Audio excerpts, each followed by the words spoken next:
administradora, administrador. Estamos com mais uma edição do podcast Administrador em Ação, que é desenvolvido aqui pelo Sindicato dos Administradores do Estado do Rio Grande do Sul, nosso Sindaergs. Hoje nós temos um tema importante e antes de qualquer coisa vamos falar um pouquinho de mostrar quem é o nosso ou a nossa entrevistada.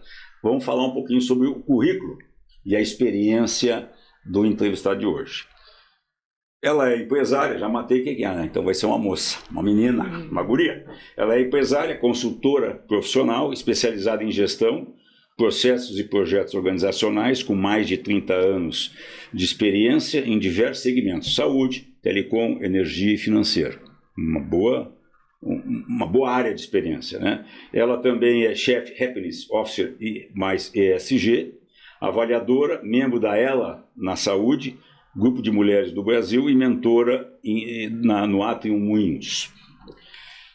Com vocês, Ana Belíssimo. Bem-vindo, Ana. Obrigada. Obrigado por aceitar o nosso convite.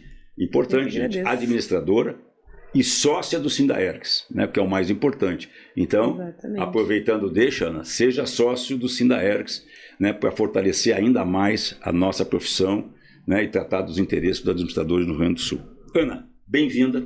Muito obrigada, né? Agradeço o convite. Curioso com essa oportunidade, né?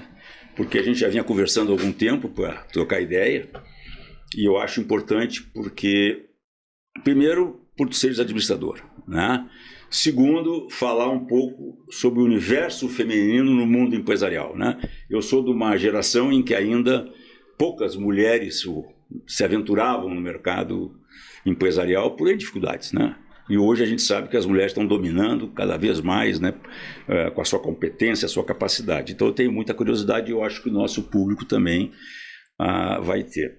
E eu queria, a primeira pergunta é da tua trajetória estudantil, né, quando tu começou já, eu não sei que momento tu escolheu a administração, mas enfim, se foi lá no final do curso de formação, curso básico lá, o que te levou a escolher a administração como futura carreira e procurar o curso de administração? Obrigada, primeiro, né, pelo convite. Estou bastante feliz de estar aqui, falando com os meus colegas administradores e dizer que o mercado feminino ele é bastante desafiador. Eu digo que a administração que me escolheu, porque eu trabalho desde muito cedo, desde os 13 anos, por isso tanto tempo de currículo aí também. E eu fui levada por pelo meio onde meu pai era empresário na época que eu era criança, e a má administração também me trouxe a esse mercado. Uhum. Então, eu escolhi a administração como uma opção que dá diversas possibilidades dentro do segmento, né, da graduação. E eu digo que foi a melhor escolha que eu fiz, porque a partir da administração ela me trouxe uma visão muito ampla, onde eu pude direcionar a minha carreira mais olhando aí para a área de estratégia, para a área de processos, onde eu basicamente construí a minha trajetória. Carreira. Legal. Então, e eu queria te perguntar nisso, quer dizer, no momento que tu faz essa escolha, né, tu vem de família, tu comentaste que teu pai era empresário, né, de família de negócio, e a partir do momento que tu escolhe, tu tem a tua formação, e aí analisando depois com a tua carreira, né, para onde tu te encarreirou, qual foi a importância da administração, do curso de administração, de virar uma administradora nesses teus novos desafios que tu passou por diferentes áreas, né? Área de saúde, área industrial, né? Hoje atuando numa consultoria com palestras, desenvolvendo um tema que a gente vai abordar um pouco mais lá na frente, que é a felicidade nas empresas, né? Como é que te ajudou isso? Como é que te alavancou, perdão? A grande parte das disciplinas, né? A administração ela te dá uma gama muito grande de olhares, te deixa um profissional muito mais completo, né? A partir do momento que tu olha financeiro, tu olha administração de pessoas, tu olhas logística, então ela te dá uma gama muito, muito ampla de possibilidades de tu olhar para a empresa e conhecer. E eu trabalhando com processo também consegui ter uma visão muito, muito importante de vários segmentos. Então, não importa o tipo de segmento, né? Tu falaste, eu fui em energia, eu fui em telecom, eu fui... E conhecer a administração, todas as disciplinas me conseguiram aprofundar um pouco mais, né, em cada um dos negócios diferentes que eu estive. Então, olhando para esse cenário, ele me trouxe muitas formas de atuar em indicadores, em estratégias diferentes. Então, essa... E Ana, aonde que foi a virada de chave, né? Que tu deixa de ser uma executiva, né? Nessas áreas que tu passasse com carteira assinada, na CLT, como a gente chama, e aí tu resolve, não vou dizer jogar tudo pro alto, que depende da história de cada um, ir para consultoria, né? Tu desassocia ao teu sobrenome o nome da empresa que tu trabalha, que uma coisa é a Ana da empresa X, depois tu é só a Ana com teu nome, seu sobrenome mesmo. Que momento foi isso e qual foi a importância nessa tua tomada de decisão ao encaminhar pelo lado da consultoria? Eu também tenho consultoria já há algum tempo, não é fácil, né, tu empreender, né, ainda mais num país como esse. E onde é que foi? Como é que foi esse caminho aí? É bastante desafiador, né? Eu digo que tu abrir mão, como tu falaste, de 30 anos de CLT, da segurança, porque é uma segurança que a gente acaba tendo no dia a dia. No final de 2023, eu resolvi empreender, mesmo ainda estando empregada, né, ainda sendo CLT. Eu tinha um desejo muito grande de empreender, então eu fiz uma sociedade numa área que eu desconhecia em termos empresariais, né, numa área de beach tênis, que é uma área que virou a minha paixão, hoje é mais esporte, mas virou meu negócio. E eu tive um pouquinho desse gosto de me aventurar nesse novo ramo, né? E confesso que depois acabou sendo meio que um caminho meio sem volta, onde tu acaba cuidando do teu próprio tempo, cuidando de algumas situações que nas empresas, né, a gente acaba sendo levada pela empresa e ali tu tem as tuas próprias metas, os teus próprios desafios. Então não é simples, todos os dias tu tem que ser o vendedor, o cobrador, o financeiro, o marketing, executor. Então, mas eu digo que é muito positivo, assim, porque tu acaba te desafiando em segmentos, em ramos que tu... Conhecendo novas coisas também, né? Eu acho que a consultoria te possibilita tu navegar por vários tipos de negócio, né, que acaba trazendo aprendizado. Com certeza. E o que tu constrói ao longo da tua carreira, as pessoas que tu conhece no meio do caminho, networking. Eu tive o privilégio de ter muitas pessoas de muitas áreas diferentes. Eu morei em São Paulo, eu fui para fora do país também, então eu tive outras experiências que me fizeram também chegar a esse lugar, né, com experiências também em outras atividades. E como é que tu encara a vida de consultor, né? Porque uma coisa é tu ter lá ligado a uma empresa, que tu tem hora para entrar, hora para sair, tem as metas, os objetivos. No final do mês está na conta a remuneração, independente se os resultados foram atingidos ou não, né? E aí como é que tu... É o teu dia a dia de trabalho, né? Como é que tu capta clientes? Eu acho que essa é uma mensagem importante, Ana, que tu pode passar para os nossos colegas administradores e administradoras, né? Que também optam por empreender no segmento da consultoria, que infelizmente as escolas não têm nenhuma cadeira sobre isso, deveria dar, né? E até, eu não sei agora, mas também não tem cadeira nos cursos de administração sobre empreendedorismo. Acho que ainda não. E quando tu falasse aqui um tema, nossa, a formação ela te dá uma visão mais ampla de tudo, né? Tu não é um cara focado, tu vai te especializar depois, né? Lá na pós, no mestrado que tu vai. E como é que é, então, um dia a dia de uma consultora e como é que tu consegue cliente? Porque aí, a partir daí, tu tá vendendo o teu peixe em que o produto passa a ser a Ana Belíssimo, né?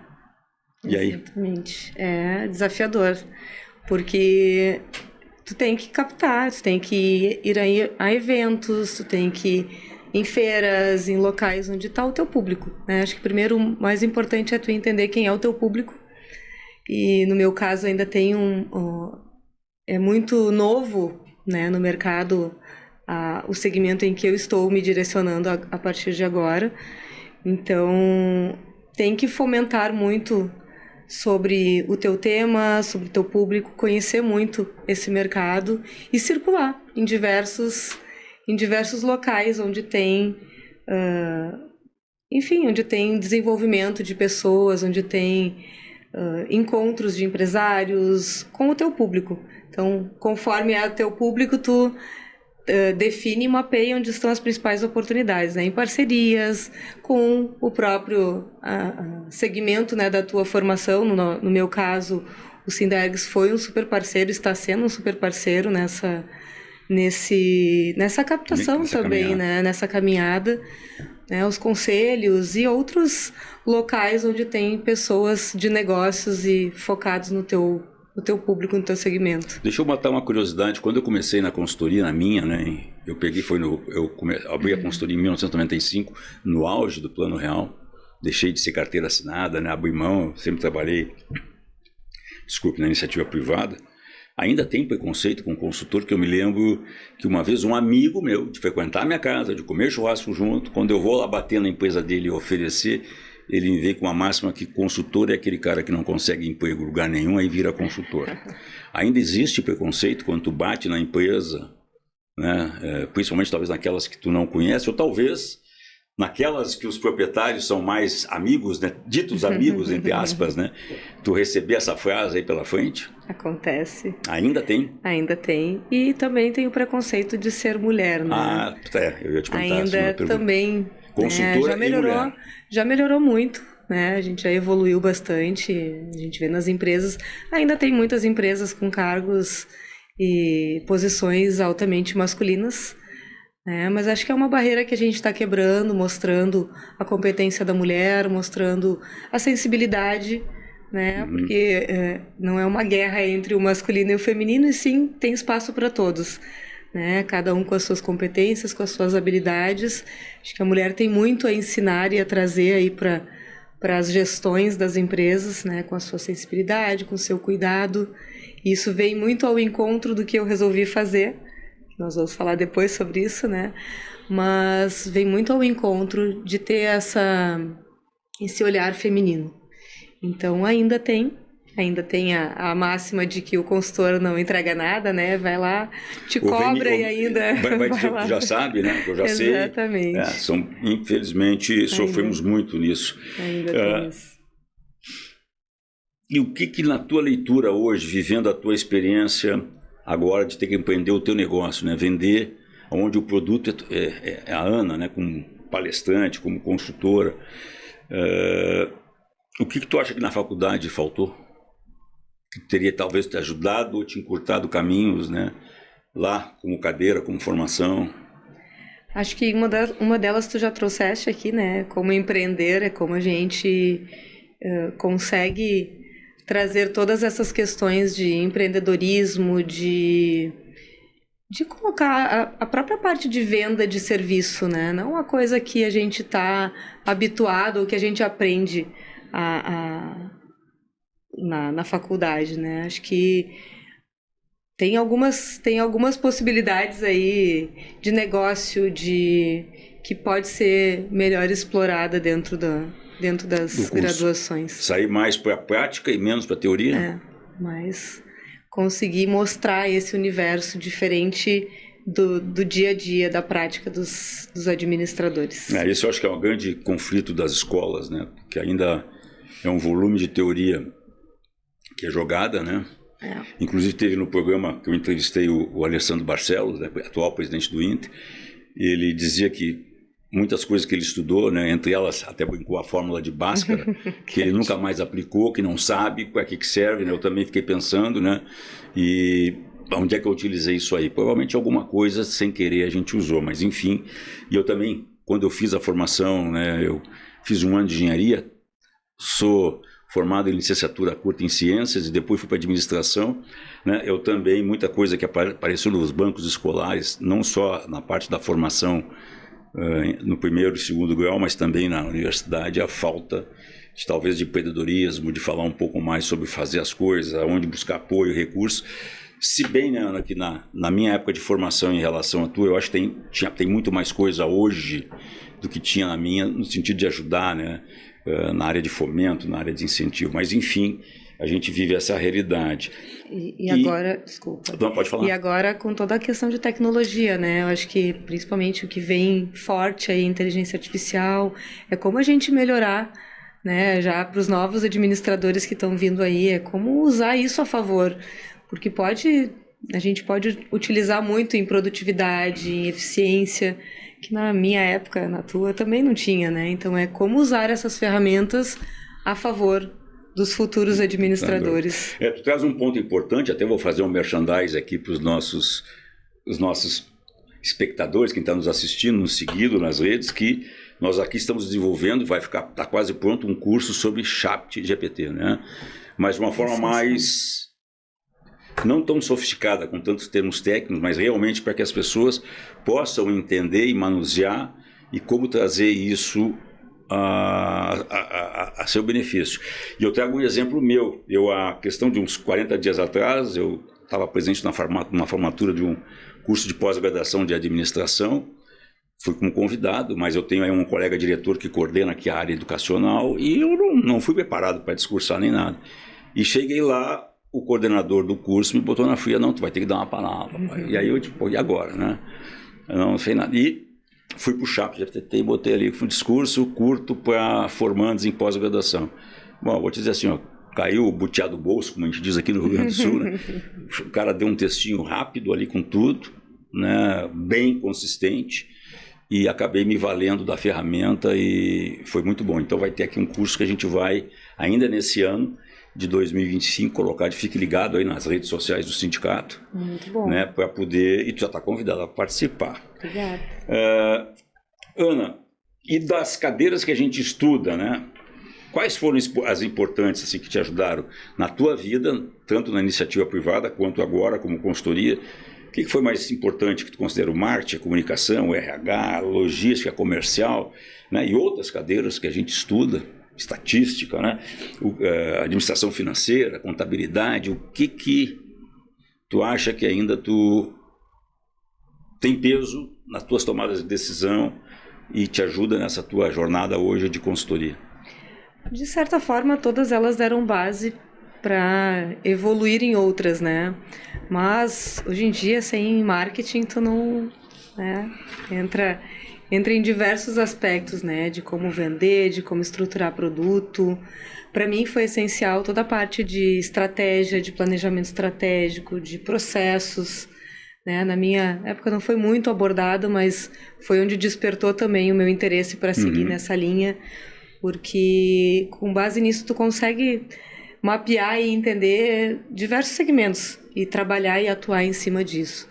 Então, toda a parte financeira, né? Tanto para a gente olhar para a nossa vida pessoal, mas também para as empresas, orçamento, enfim, tem uma gama grande aí de possibilidades de cadeiras que a gente estudou, né? Para mim, a parte de pessoas também foi super importante, apesar de eu não ter seguido, né, diretamente na época essa linha, ela me deu base para toda a minha carreira em gestão de pessoas nas diversas empresas que eu estive. Então, né, desde fazer um bom feedback, né, ter um olhar diferente para as pessoas, para a cultura das empresas. Então, também colocaria como um ponto importante aí para os novos administradores também ter esse olhar. Eu tenho aqui nessa batida, né, e não foi combinado, pessoal, ela não sabe as perguntas, não passei para ela, né? Nessa batida eu tenho aqui uma pergunta que o Matheus, que é um dos nossos colaboradores aqui, trabalha na produção do programa e cuida também da área administrativa do sindicato, que estudante de administração, ele disse que um dia ele vai me entregar o diploma, não sei quando, mas estou esperando, né? Ele pergunta como é que tu lida ao ser uma administradora, né? E investiu o teu tempo em formação, tu foi estudar, tu foi te especializar, E daqui a pouco tu encontra profissionais ou gestores, né, que não têm formação em administração, mas exercem cargos tipicamente de administradores. Eu vou te explicar melhor, né? Eu, na minha vida profissional, também na iniciativa privada, depois em consultoria, eu tive chefe engenheiro na área comercial. Eu, quando trabalhei na Unimed, o meu diretor era médico, né? Entendia de marketing tanto quanto eu entendo de cirurgia ou de medicina, né? Mas a decisão final era dele. Tive advogado também. Então isso é uma realidade, porque hoje, né, a gente percebe, é uma discussão que a gente tem aqui no sindicato, no Conselho Regional, é a invasão de outras categorias profissionais em atividades de trabalho que são dos administradores. E o maior exemplo é o recursos humanos. O recursos humanos hoje está dominado pelo pessoal da área de humanas, psicólogas, assistentes sociais, e isso tira a vaga, né, do administrador que se formou e que estudou para isso. Como é que tu vê isso? Como é que tu lida, né? Porque tu está lá subordinado a uma pessoa que está acima de ti, tem o poder de decisão de demitir, não demitir ou cancelar teu contrato de consultoria e, no entanto, ele não domina. Então, como é que é conviver com isso? Qual é o segredo? Como é que faz para andar nesse jogo do trabalho, né? Eu, assim como tu, tive muitos chefes, né? Muitos líderes que não eram administradores. Isso acho que começou a ser mais exigido e mais cobrado nos últimos tempos, né, Jorge? Acho que não era muito fomentado na minha época né, esses 30 anos aí. Então, sempre lidei também, né, principalmente nos últimos anos aí, trabalhando na área da saúde, enfermeiro, médico e outras áreas. Eu acho que é uma questão talvez de cultura, né? Aprender a lidar com isso também, aprender a entender que cada um tem o seu papel e o seu lugar, né? Eu acho que vocês vêm buscando também, batalhando muito pelo nosso espaço de administrador, porque afinal de contas a gente não ocupa uma cirurgia, a gente não ocupa outros lugares que não são... Nós vamos no fórum defender os interesses do cliente perante o juiz, né? Exatamente, não podemos, né? Não podemos, né? E eu acho que isso é uma cultura que está melhorando a nosso favor como administradores, né? Ao longo do tempo a gente está ganhando o nosso espaço e acredito que isso vai melhorar ao longo do tempo aí com mais trabalho do sindicato, dos conselhos. Conselho Federal, exatamente. Dos conselhos, Acho que é um caminho. Que isso é um caminho de trabalho de formiga, né? Porque na realidade, o que eu digo, né? Que não é que não existem profissionais de outras categorias competentes, claro que existe, extremamente competentes, né? Só que não é a formação dele, está tirando lugar de alguém que especializou e estudou para aquilo, né? Tirando lugar, quer dizer, tira a oportunidade de trabalho, de uma família estar sendo, usufruindo do benefício do trabalho do seu gerador de riqueza, seja o pai ou a mãe, enfim. E essa é uma dificuldade, né? Porque tu cai para esse lado, que alguém algum dia disse que para ser gerente de RH tinha que ser da área de psicologia humanas, e é complicado, né? Agora, por outro lado, nós administradores, e aí eu acho que a culpa, né, é nossa, dos sindicatos, dos conselhos regionais, do Conselho Federal, a gente nunca brigou por esse espaço para que garantisse essa oportunidade de trabalho, agora que isso está sendo discutido, diferente de outras categorias, como os médicos, que é extremamente rígido, os advogados, né, extremamente rígidos, os próprios engenheiros, né, tu não consegue ir lá e assinar construir alguma coisa ou assinar um termo de responsabilidade técnica sobre uma determinada obra porque tu não é gabaritado, né, e infelizmente a nossa carreira, ela não foi criada lá no seu início há 60 anos atrás com essa exigência. Hoje se briga se briga bastante lá em Brasília para que haja esse reconhecimento e ao mesmo tempo tu possa ter por parte, né, das entidades em que a empresa tenha que ter o seu administrador, né? Quem é o cara responsável? Se eu fizer uma campanha errada e induzir as crianças a consumir um produto que tem problema, vem trazer problema, quem é responsabilizado?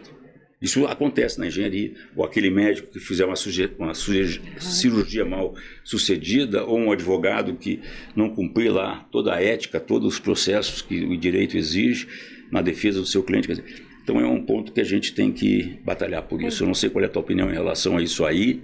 Eu concordo, acho que cada um na sua especialidade, né? A gente estuda para isso, o médico estuda para o enfermeiro, e cada um com a sua competência necessária. Eu acho que os órgãos, né, o sindicato, os conselhos, eles estão brigando. E acho que é a primeira vez que eu vejo isso mais ativamente, né, sendo feito para proteger os direitos dos administradores também. Afinal de contas, a gente buscou essa formação para administrar, né? Não menosprezando outras profissões, mas cada uma na sua competência, né? Legal. Pergunta que não quer calar, eu vou ter que fazer, né? Porque vocês, mulheres, têm uma carga diferente dos homens, né? No sentido que vocês têm outras teóricas responsabilidades que foram jogadas ao longo da história, principalmente nós, né, que somos de origem latina. Como é que tu consegue equacionar a tua rotina de trabalho? Porque eu sei que é intenso. Foi difícil acertar aqui para tu vir aqui, encontrar a agenda, né? As tuas viagens na busca do teu cliente, tu também atua muito forte na área de palestras, né? Tua família, teus amigos.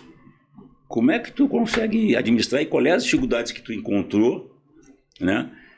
Equacionando ainda quando tu tem que assumir as outras coisas que está ligada, né, a tua vida pessoal. Como é que é essa barra aí e que mensagem tu deixa para as administradoras que estão entrando no mercado de trabalho, que vão ter, enfim, suas famílias, vão ter seus sonhos, seus objetivos?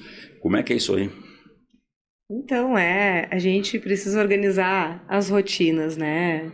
Eu, não, por uma escolha, né, neste momento não tenho filhos, mas tem outras responsabilidades, como tu trouxeste, né? Então, eu resolvi aí investir bastante na minha carreira, tenho uma vida social bastante agitada também, gosto de estar com os meus amigos, com a minha família, né? Gosto de estar fazendo bastante desenvolvimento, então ainda hoje, voltei aí de uma semana intensa de desenvolvimento também.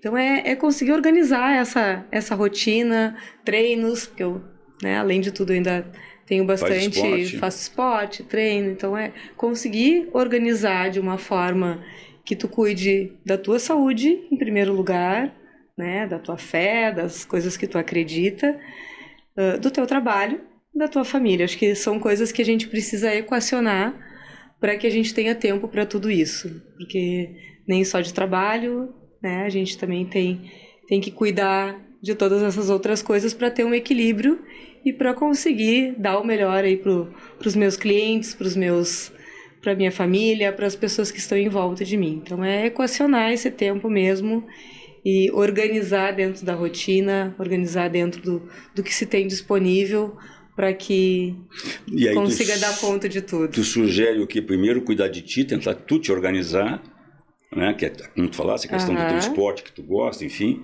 E a partir daí, cabeça no lugar, tu entende que tu consegue administrar melhor os compromissos de trabalho e a parte de lazer, né? Com amigos, família, enfim, outras coisas também que, como qualquer ser humano, a gente gosta de fazer. Com certeza. Isso foi ao longo das penas, não foi assim do dia para a noite que, né, eu demorei um tempo para conseguir organizar a minha vida, sempre dediquei muito para o meu trabalho e a gente vai entendendo ao longo do tempo que se a gente não cuida de si, se a gente não cuida da nossa saúde, do nosso espírito, para mim é tudo, né, saúde, mente, corpo, espírito, tu tem que cuidar de ti para tu poder dar o melhor de ti pro outro, né, pro teu trabalho, pra tua família.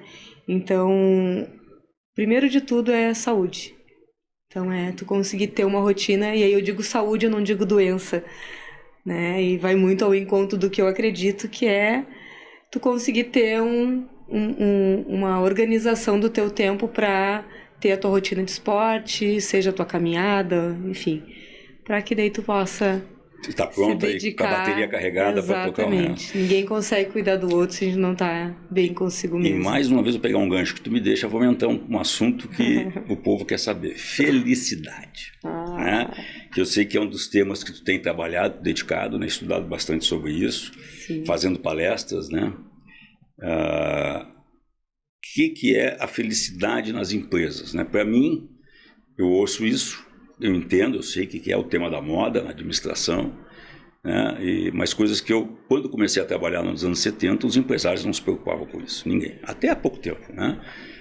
Tu tinha que estar lá seguindo os fatores, né? Porque tu precisava tocar, precisava do emprego, aquelas coisas todas. O que é hoje felicidade, que está começando a se falar, tem matéria no Fantástico recentemente falando sobre isso, algumas empresas, principalmente as multinacionais, criando a figura do diretor de felicidade, né? Então agora disseca um pouquinho isso para nós, né? Comenta, mas não fala tudo, porque depois vai ter um evento com ela, gente, né? Ela vai fazer um encontro de conhecimento com a gente, falando sobre felicidade. Como é que é isso, né? Como é que tu traz esse conceito que não seja visto como uma coisa pejorativa, né? Porque no Brasil a gente tem essa tendência, felicidade é um monte de cara que não faz nada. Todo mundo sorrindo, curtindo a vida e dane-se a empresa, dane-se o patrão, dane-se o resultado. Como é que é isso e o que gera, lá no final de tudo isso, a empresa que aplica isso, o empresário que aplica isso, o que ele colhe lá na frente? Conta para nós e fica à vontade, temos tempo aí. Então, eu descobri a felicidade e eu descobri o meu propósito junto com isso, né? E foi recente, não é uma coisa muito distante, não. Eu sempre trabalhei muito com estratégia, com planilha, com processos e, de uma certa forma, eu sempre lidei com pessoas, né? A gente lida com pessoas o tempo todo. E quando tu começa a enxergar que quem faz o resultado são as pessoas, tu começa a modificar um pouco a forma de olhar para isso, né? Então, quando a gente lembra, né, do meu histórico também, acredito que o teu, quando a gente fala felicidade, a gente não ia para as empresas para ser feliz. Essa era a máxima que a gente ouvia lá atrás, né? E hoje em dia, a gente tem uma consciência diferente de que tu não consegue dissociar a pessoa, né, a Ana que trabalha da Ana que está em casa. A pessoa é a mesma. Então, o quanto tu consegue lidar com isso, com todas as emoções que a gente tem como ser humano na tua casa ou no teu trabalho, tu vai produzir muito mais, né? E é científico, não é uma questão de achismo. Já existem aí milhares de estudos, saiu agora recentemente o Relatório Mundial da Felicidade que comprova que as pessoas felizes produzem muito mais. Produzem mais resultados financeiros nas empresas, são mais criativas, são mais produtivas, faltam menos ao trabalho, tem menos depressão, menos burnout, né? Entre outras inúmeros benefícios. Então, a gente entende que quando tu consegue, e aí a pergunta todo mundo é feliz o tempo todo? Não, não é feliz. Mas conseguir administrar isso e trabalhar o bem-estar nas empresas, trabalhar o bem-estar das pessoas, nós como administradores, como papéis de liderança nas empresas, a gente tem um impacto significativo na vida das pessoas, né, das equipes, dos times. O quanto a gente consegue, olhar no olho das pessoas, entender, fazer bons feedbacks. Às vezes as pessoas estão no lugar errado ou estão em momentos difíceis de carreira. Então, tu ter esse olhar e conseguir lidar com isso, com relações verdadeiras, com incentivos, não só financeiros, né? A gente também não dá para ser hipócrita que a gente vai falar que salário também não é importante, mas entender as carreiras de cada um, e o líder tem um papel importante em apoiar, né, com a psicologia positiva, com N formas e N ferramentas que nós aprendemos na administração para lidar com isso no dia a dia. Então, o quanto a gente consegue ter aí o bem-estar, né, saúde mental, que vem se falando muito aí, a atualização do NR1 também vem trazer muito isso à tona, o quanto é importante a gente estar bem, né, e olhar para as pessoas no dia a dia nas empresas. NR1, tu falou para o pessoal que talvez não tenha ligado a sigla, o que significa? É a norma de regulamentação que trabalha com as condições de trabalho. Condições de trabalho, me fugiu, desculpa. Pois é, e tu sabe que esse tema, eu acho que, né, eu já passei por muitas experiências, tanto pessoais quanto olhando em consultoria, que na realidade eu acho que vai a tudo, né? Mexe desde um bom ambiente, que é o seguinte, tu ter um bom, dependendo do tamanho da empresa, um bom vestiário, né? um bom banheiro para as pessoas, né? Porque aqui no Brasil a gente tem uma cultura que os banheiros não eram importantes, né? Tanto que até pouco tempo atrás as casas não tinham banheiro, né? O banheiro era lá naquela casinha de madeira lá de fora, né? E eu vi empresas que era assim, ainda parecia, não a casinha do lado de fora, mas ainda, né, as coisas do século XIX, né? Com questão de condições de saúde, questão de trabalhar no ambiente, a questão de refeitório, enfim, para quem tem indústria que oferece esse tipo de serviço. Envolve tudo isso, envolve também as questões que às vezes tu vai aqui numa empresa, o cara está na frente de um torno, de uma injetora, e está sentado numa cadeira quebrada. Envolve tudo isso. Né? E aí como é que fica no final do dia? E profissões em que tu precisa ficar de pé. Como é que é isso? Quer dizer, em que momento eu sento para dar uma relaxada? Né? Porque tem gente, eu tenho problema de coluna, se eu ficar de pé muito tempo, né, a minha coluna começa a gritar, né, começa a doer. Então, isso está dentro do escopo, essa é a avaliação que tem que ser feita, e isso envolve ter uma empresa, não uma empresa, né, funcionários felizes que vão tornar uma empresa feliz. Tudo isso que engloba, né, ele está muito vinculado também com a parte de recursos humanos, né, toda essa questão de entender que um banheiro ele é importante, né, eu vim aí da área da saúde também, que tem muita tu precisa, né, trocar de roupa, ter um uniforme adequado, ter EPIs adequados. Então, tudo isso faz diferença no dia a dia. Ninguém gosta de estar num banheiro sujo, num local que não te desperta, né, o melhor que tu pode dar. Então, e são coisas simples. Às vezes é o cuidado numa refeição, num espaço de tempo que tu tenha... fazer uma descompressão, né? Quem lida com o público o tempo todo, num desenvolvimento no refeitório, na comida, no tempo numa massagem, às vezes, na ergonomia.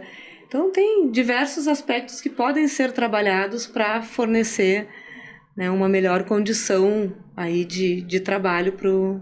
E como é que depois o empresário mede, ele começa a investir, né, tempo, investe recurso para qualificar, né? Seja na contratação de um profissional e tal. Como é que eu faço a medição depois, se está dando resultado ou não, todo aquele esforço que eu fiz para trazer um pouco mais de melhoria no ambiente de trabalho, que vai me gerar, que o objetivo é esse, né? Gerar melhor produção e que eu possa ter um aumento de rentabilidade. Esse é o grande negócio. Com certeza, a felicidade gera resultado, isso é comprovado também.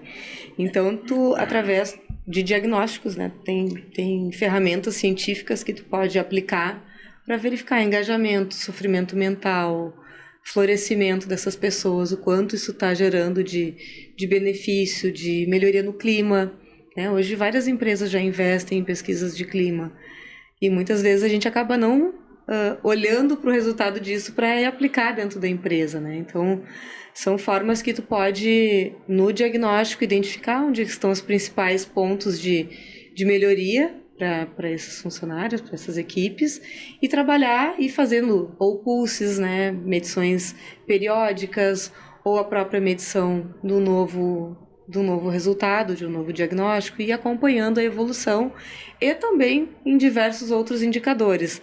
Aí entra turnover, absenteísmo, entra a pesquisa de clima mesmo, processos trabalhistas. Tem N indicadores que dizem... Que vão te dizer se houve uma melhora. Exatamente, no desligamento, né, das pessoas que pedem para sair. Isso também tu tem uma retenção. Quando tem pessoas que estão engajadas, que vestem a camisa, dificilmente elas vão querer sair. Então, tu tem economias de processos seletivos, de processos de desligamento, de recrutamento. Então, aí são só alguns dos benefícios que tu pode ter nessa mensuração. E isso, Ana, é da noite pro dia, não? Não. Tu implantar essa questão toda, eu contrato teu trabalho, o mês que vem eu já tenho os relatórios, já começo a atuar em cima. Não, é um processo, né? É uma caminhada. Que agora é uma mensagem, acho que mais para os empresários, né? Quem está no comando. A felicidade, ela é uma estratégia, né? Acho que é algo que tu investe, né? Lógico que tu já consegue ir colhendo resultados ao longo desse tempo, mas é um caminho, não é amanhã eu já vou chegar, pronto. né? Não é curto prazo. E quanto mais tu investir, né, as pessoas também vão trazendo esses feedbacks e essas mensagens também vão, no dia a dia, tu vai colhendo esses resultados. Então, a gente pode dizer que a felicidade na empresa não é a festa de final de ano dos funcionários. Não é a festa de final de ano. Se vai ter baile, se vai ter chopp, se vai ter o quê, não é isso. Não Só é. Isso, né? Também é, Talvez né? É uma forma de celebração, uma forma de comemoração. Mas não é só isso, com certeza. E investindo nisso... E como é que está o mercado? Tu que está rodando aí, né? Visitando essas empresas, eu imagino, de diferentes portes, pequena, média e grande. Como é que tu vê hoje o empresário para essa nova tendência, que é falar sobre felicidade, assim como já foi reengenharia, assim como recentemente era o ESG, né? Quer dizer, temas que tem um pico e depois eles dão uma acalmada, e tantos outros processos que a gente já passou. Como é que tu vê o mercado hoje, né? Do lado aí que tu está atuando em consultoria, a preocupação do empresário, ele vê isso como uma ferramenta de melhoria? Tem. Acho que está crescendo bastante, né? Tem alguns exemplos, a Heineken, né? Tem diversos exemplos de empresas que já estão investindo na felicidade. Acredito que é um trabalho de formiga, como tu disseste, né? Acho que a partir do momento que a gente vai colhendo e vai vendo esses resultados, as coisas vão melhorando também, né? Vão aumentando. Tem aí diversos estágios. Tem gente já em um estágio mais avançado, tem empresas começando, tem empresas que já estão no caminho, alguns curiosos ainda querendo saber como é que vai funcionar isso. Mas acredito que o mundo está começando a falar mais sobre isso, né? A gente tem visto aí os relatórios, tem visto muito se falar também em espiritualidade voltada para as empresas, voltada para trabalhar esse âmbito aí de felicidade. Então, acredito que é um caminho que a gente vai ouvir bastante. Tu comentasse aqui no meio da tua resposta sobre a descompressão, né? E que há uns 15, 20 anos atrás a gente começou a ouvir as primeiras coisas, não com o termo descompressão, mas veio do Vale do Silício aquelas salas, né, com puff, né, que o pessoal deitava, ia jogar ping-pong, que naquele momento todo mundo olhava aquilo com certa resistência. Como é que eu vou deixar meu dia a dia de trabalho para ir lá dormir no puff ou, né, enfim, ir jogar videogame ou ping-pong?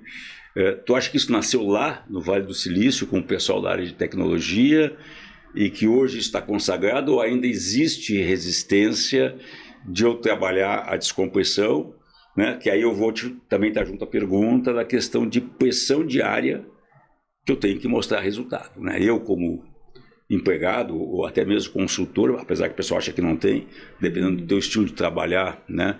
Se tu é um consultor que bota a mão na massa, tu acaba tendo pressão em cima, né, de quem te contrata. E nem sempre tu pode usar a sala de descompressão. Isso tem a ver? Como é que é administrar isso aí tudo junto? Tem um pouco da ilusão que a Google trouxe para essa, que felicidade é só isso, né? Essas salas de diversão e descompressão, e não é só isso, né? Isso é uma parte, dependendo das empresas, isso é muito da cultura também. E em relação só repete para mim a tua última... Não, como é que está isso hoje, né? Se está sendo esse modelo que está se falando da felicidade, vamos dizer, hoje, né? Ela surge lá no Vale do Silício há 20, 25 anos atrás, com as empresas de alta tecnologia como o Google, tu citasse outras, né? Que quebra paradigmas, quer dizer, eu vou trabalhar de bermuda, vou trabalhar... Já naquela época já se falava em home office, que aqui no Brasil é um absurdo. Isso tem a ver, foi aquela semente plantada lá e os resultados tidos por essas grandes companhias, né, de tecnologia que leva hoje outros segmentos a olhar, né, e a pressão em cima, né? Porque eu vou te dar um exemplo. Eu trabalhei numa empresa nos anos 80 que era líder no seu mercado, ela produzia cigarros e derivados, líder no cenário nacional, uma empresa muito boa, muito sólida. Era, como tu diz, vestia-se a camisa, porque é uma empresa que tinha boas condições, bom salário e remuneração, né? Mas a cada 2 anos eles tinham uma política de demitir gente. E aquilo levava, às vezes, 1 mês, 2 meses, 3 meses. Então, durante esse período das demissões, que acontecia na empresa inteira, é uma loucura, porque cada dia que tu chegava, Tu perguntava por colega, não, ele foi demitido hoje no final da tarde, ele foi demitido ontem. E aí tu ia esvaziando, disse, pô, quando é que vai chegar a minha hora? Então eu imagino que ele não tem felicidade. Por 3 meses, eu me lembro que a oportunidade parava, ia todo mundo para o café fazer fofoca, quem foi, quem não foi, da área financeira, do marketing, do comercial, até que a coisa terminava, não tinha nenhuma manifestação da empresa, olha aqui, ó, que nós fizemos para limpar, já limpamos, a partir de agora quem ficou, ficou, e vamos lá. Então, essa pressão também, e ninguém estava preocupado se a gente estava feliz, né? O negócio é que eu estava garantindo o meu emprego. Então, tu trabalhava meio como um robô. Então, é isso que eu digo, né? Hoje mudou. Como é que é isso? Como é que tu convive com a tua pressão diária de cobrança de resultado? Mesmo assim, se eu sou uma empresa competitiva, eu tenho que, de alguma maneira, trazer felicidade. Eu também trabalhei no segmento de refrigerantes e cervejas, em que lá eu aprendi uma teoria que é certíssima. Quando eu chego no balcão lá do bar ou do restaurante, eu peço lá determinada marca de refrigerante e o garçom me diz, ela não está gelada, porque né, o refrigerante tem essa relação de tomar ele bem gelado. Aí o cara pergunta, o que tu tem gelado aí? Eu tenho outras marcas, né? E esse momento é o momento em que o cara vai experimentar o produto concorrente e tu vai perder o cliente. E essa venda que tu não fez, porque não estava gelada, tu não recupera mais. Tu não vai tomar 2 refrigerantes, né? Então tu tomou aquele um só, te satisfez e vai embora. Isso é perda de espaço, perda de venda, perda de share, várias coisas. Então, como é que tu trabalha, né, para manter isso e dentro desse novo conceito, né, de que tu tem que ter uma empresa com o pessoal satisfeito, com o pessoal competitiva e tudo. A pressão, ela acho que nunca vai deixar de existir, né? Porque os resultados, a empresa em si, ela precisa também dos resultados, né? E então, a questão a liderança tem um papel importante nisso, porque as equipes, elas vão continuar tendo que tem meta, tem, né, vendas, etc., que precisa ser cumpridas. Então, cabe a liderança também administrar essa pressão, né, para que o colaborador ele consiga também florescer em cima disso, né? Não se sentir cobrado, mas entender o propósito, entender por que ele está fazendo aquilo, porque daí isso com certeza vai gerar muito mais resultado e ele vai conseguir entender que o objetivo da empresa também é o objetivo dele. Então as coisas, elas... a transparência, a comunicação de uma forma mais assertiva, mais positiva, ela tende a gerar um maior engajamento e um maior entendimento desse propósito de todo mundo, né? Afinal, todo mundo também, se a empresa vai bem, todo mundo vai bem, né? Vamos aproveitar, já que a gente está chegando ao final do nosso programa, não doeu muito, né? Tá bom, tranquilo. Falar um pouquinho, fazer um merchan. Nas tuas palestras que tu está fazendo aí pelo Brasil afora, e até quem quiser depois entra em contato aqui com o sindicato, a gente passa o telefone da Ana. Como é que é a tua palestra? Qual é os temas que tu aborda? Claro que tu não consegue entrar em profundidade, né? Geralmente tem um prazo, um tempo a ser cumprido, mas o que tu leva, que mensagem tu leva quando tu vai lá falar sobre felicidade? Ou levar a tua experiência de gestão profissional, de vida profissional, né? Sim, também, né? Acho que toda a parte da experiência em liderança, ela impacta muito no dia a dia, o que as pessoas querem ver na prática, não só o bonito, né? A felicidade como... tem as partes boas, tem os perrengues também, porque afinal de contas a liderança também é isso, é a gente saber administrar tudo isso, e a felicidade ela tem muito de como eu lido com toda essa pressão, como eu lido com o dia a dia, como eu consigo encaixar cada coisa em cada lugar. Então, leva um pouco dessa experiência, leva um pouco de como utilizar práticas de administração, práticas de gestão no dia a dia, para que a gente consiga tornar um ambiente melhor. Então, que ferramentas a gente pode utilizar? Então, tem muito da administração nessas palestras, né? Como eu gero resultados, que grande parte das empresas querem saber como que eu consigo gerar resultado a partir de práticas da felicidade, né? Como eu consigo engajar as equipes, trabalhar com toda a parte de saúde, bem-estar, saúde mental, como eu agrego tudo isso para liderar essa transformação que está acontecendo e que precisa acontecer aí nas empresas e no nosso mundo. Legal. Ana, para encerrar, né? que mensagem tu pode deixar para os futuros administradores e administradoras, né? As meninas e os meninos aí que estão no meio do curso já, caminhando para o fechamento. Qual é a mensagem que tu deixa, né? Como talvez aquela que tu gostaria de ter ouvido de alguma pessoa mais experiente quando tu estava saindo da faculdade? O que tu diz para essa turma nesse mundo que mudou, né, muito, principalmente a partir da pandemia em 2018, né, 2020, perdão, uma mudança radical em todos os nossos costumes e hábitos, né? O que tu deixa de mensagem para esse povo aí que escolheu o curso de administração, escolheu a carreira e vai ter que encarar aí, né, como tu disse, matar um leão por dia? Eu digo que são muitas possibilidades, né? A gente tem aí são as pessoas, são os principais, é o principal argumento aí do nosso dia a dia, as principais ferramentas de trabalho que a gente tem, que a gente aprende no curso de administração, que tu possa utilizar e olhar as pessoas e olhar o quanto elas podem florescer a partir do momento que a gente consegue ter mais positividade, um maior cuidado, um maior olhar para todas essas possibilidades aí, todo florescimento, engajamento, saúde, olhar o indivíduo como um todo. Acho que esse é o principal. Nós, como administradores, temos esse papel aí na vida das pessoas e das empresas, né? E como a gente consegue transformar tudo isso em resultados positivos para a empresa e para elas mesmas. Legal. Gente, acabou, né, esse papo aí, poderíamos ficar mais tempo, mas infelizmente a gente tem um tempo, né? Gostaria de deixar uma lembrança aqui, pela tua presença no nosso sindicato, aqui no Sindaergs, né? Muito obrigada. A te agradecer pela disponibilidade de tocar um pouco da tua experiência, né? Agradecer ao pessoal da equipe de produção que possibilitou a produzir mais esse programa, né? Por favor, curta, compartilhe e clique no sininho, né? E pode até mesmo mandar mensagens para nós aqui, para que a gente possa ir melhorando e que temas vocês gostariam de saber. Ana, obrigada. Valeu, obrigado, né? E vamos em frente. Até o próximo, pessoal. Obrigado. Mais.